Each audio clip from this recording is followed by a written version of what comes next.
तो तब से वही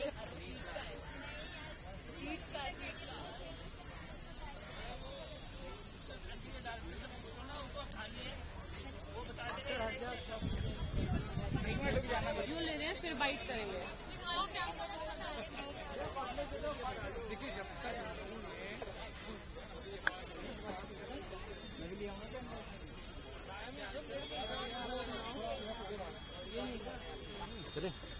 भाई सारे कॉपी करके क्या करोगे? ANI से ले लो।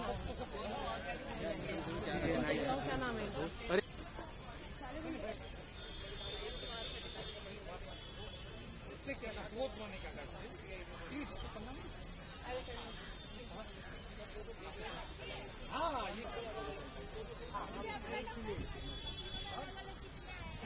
नंबर 20 से 3 तक कर जाओ, अंदर आ जाओ, पार्क में क्यों आ जाओ। का नाम विकास।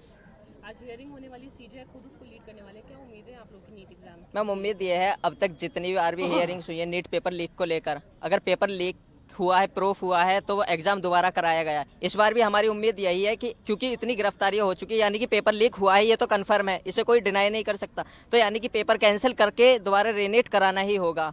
और जो स्टूडेंट्स ऐसे हैं जो नो रीनीट चाह रहे हैं, उसमें से काफी स्टूडेंट्स ऐसे हैं जो पेपर लीक और करप्शन से आए हुए हैं। वो बच्चे हमारे ग्रुप्स में आकर काफी बच्चों को गालियां भी दे रहे हैं। उन्हें पर्सनल रिप्लाई करने पर वो डर जाते हैं कि पर्सनली ये हमें पहचान लेंगे। तो वो स्टूडेंट्स ऐसे हैं जो करप्शन से आए हुए हैं, उन्हें रोकने के लिए रीनीट कराना ही होगा।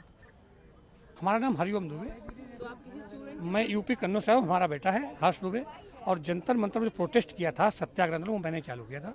आज तक वो सभी बच्चों ने उसको इतना यहाँ तक आगे बढ़ाया है। आज की हेयरिंग पे चूँकि हम लोग गांव के रहने वाले, तो अपने गांव की भाषा में थोड़े दो शब्द बताना चाहता हूँ आपको। हमारी भाषा में पहले कहा था गाँव में कि पंचायत होती किसी नाम की, पंच को परमेश्वर माना जाता है, और ये न ही सरकार है और न ही NTA है। आज ये पंच के पास फैसला आया हम लोगों का, तो हम लोग पंच को परमेश्वर मानते हैं। एज ए CGI को परमेश्वर की तरह देख रहे हैं कि हमारे ऊपर फैसला, परमेश्वर का फैसला अच्छा होता है, तो उम्मीद करते हैं कि आज हमारे लिए अच्छा ही फैसला आएगा। बाकी बच्चे से बात पूछिए आप। मेरा नाम अनुराग मिश्रा है। आज हियरिंग होने वाली सीजे खुद लीड करने वाले नीट एग्जाम की हियरिंग को लेकर क्या कहेंगे? हाँ, पहले तो कहने से पहले तो मैं मतलब काफ़ी शॉक्ड में हूँ इस चीज़ को लेकर के कि क्या ये देश खाली पैसे वालों और पावर वालों के लिए ही खड़ा होता है। पुणे में एक्सीडेंट हो जाता है, संडे के दिन हियरिंग हो जाती है। आतंकवादी की फांसी रोकने के लिए सुप्रीम कोर्ट रात को लग जाती है। यहाँ हम 2 महीने से लाइन में खड़े हैं, 24 लाख बच्चों के भविष्य पे फांसी लग रही है, कोई सुनने वाला नहीं है। आज 2 महीने बाद जाकर के डेट आ रही है, और जिसमें अभी भी कोई ऐसी अभी तक कोई भी मतलब कि सरकार की ओर से कोई वो नहीं मिला है, छूट मिली है कि हमको कुछ ऐसा लग जाए कि हमको कुछ न्याय मिल जाएगा। पर अब आज इस इंतजार में यहाँ पर आए हुए हैं, देखते हैं माननीय न्यायमूर्ति के ऊपर जो है सब उसको भगवान की तरह समझते हैं। हो सकता है कि हमारे साथ कुछ अच्छा हो जाए, न्याय की अपेक्षा करते हैं। नाम अनुष्का गौतम है। हियरिंग होने वाली है, उम्मीद कर रहे हैं सब वर्डिक्ट आ जाएगा, क्या कहेंगे? हम तो यही चाहते हैं कि जो फैसला आए वो इसी चीज़ के फेवर में आए कि रीनेट दोबारा से हो, या फिर कोई भी ऐसा विकल्प लिया जाए जिससे जो भी बच्चे डिजर्विंग कैंडिडेट्स हैं वो सिलेक्ट हो पाए, उन्हें कॉलेज मिल पाए। सिर्फ डिजर्विंग कैंडिडेट्स 660 अबव ही नहीं है, जो बच्चे 620 से 650 नंबर लेकर के आए हैं वो भी डिजर्विंग कैंडिडेट्स की कैटेगरी के अंदर बिल्कुल लाई करते हैं। और अगर ये हम बात करें NTA की और गवर्नमेंट की, तो वो लोगों ने तो सिर्फ यही कह करके मामले को खत्म कर दिया है कि आइसोलेटेड सेंटर्स के अंदर ही हुआ है जितना भी स्कैम हुआ है, और उन लोगों के मार्क्स इतने नहीं आए हैं कि वो मतलब उन्हें कॉलेज मिल सके। तो ये चीज़ हमें कैसे पता चले? मतलब कोई भी चीज़ की हमें ट्रांसपेरेंसी नहीं है, वो लोग जो कह रहे हैं बस हमें उसी को मान लेना है। ऊपर से अगर गोधरा और पटना के केस लीक हुए हैं, तो हम कैसे ये चीज़ मान ले कि इतने आधुनिक समय में पेपर किसी और के पास नहीं पहुंचा होगा, सिर्फ उन्हीं लोगों तक सीमित रह गया होगा।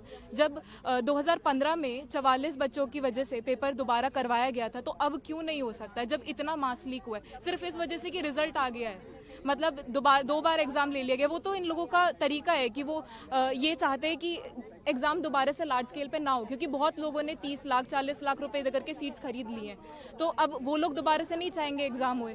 तो हम यही चाहते हैं कि रीनीट दोबारा से, इससे जो भी बच्चा, जो भी डिजर्विंग कैंडिडेट है वो सामने आएगा, और जितने भी लोग डिजर्व नहीं करते एटलीस्ट उनके बारे में पता चल पाएगा, मेन कल्प्रेट्स इसी से पकड़े जाएंगे। आपका नाम?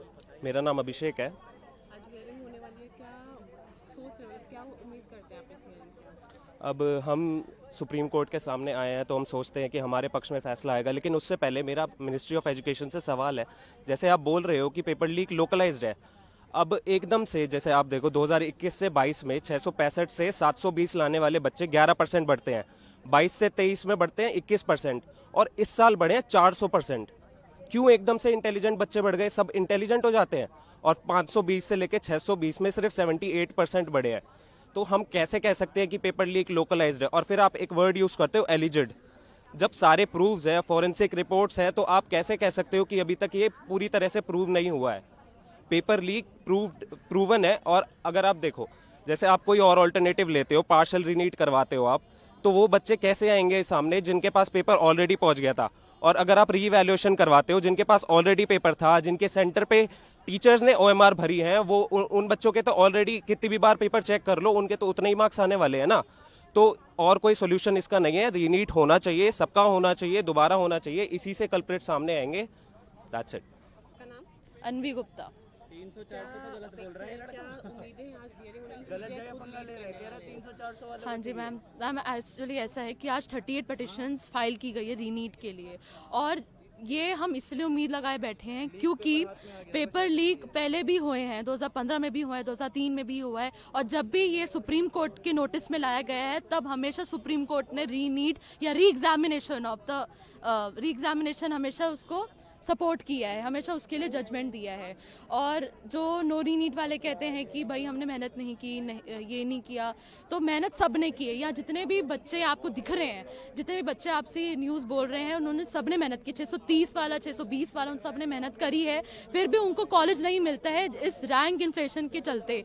और ये जो बोलते हैं रीवैल्यूएशन, तो उन जिन्होंने बच्चों ने ऑलरेडी इतना अच्छा स्कोर किया हुआ है, उनकी आप फिर से ओएमआर शीट उठा लेंगे, उनको तो फिर भी पूरे सर्कल्स मिलेंगे, पूरा उनकी मार्किंग पूरी सही रहेगी, तो उनके में तो कोई मतलब डिफरेंशिएट करने का कोई सार ही नहीं रह जाता है।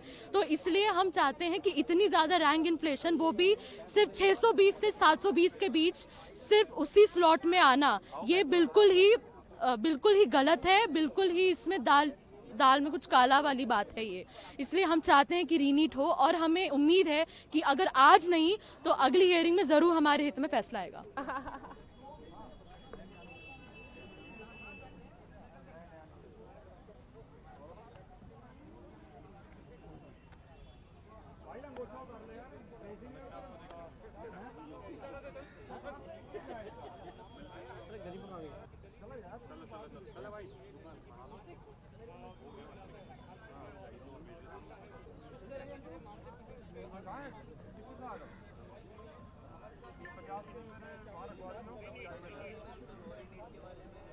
चल रवि, मिलता हूँ।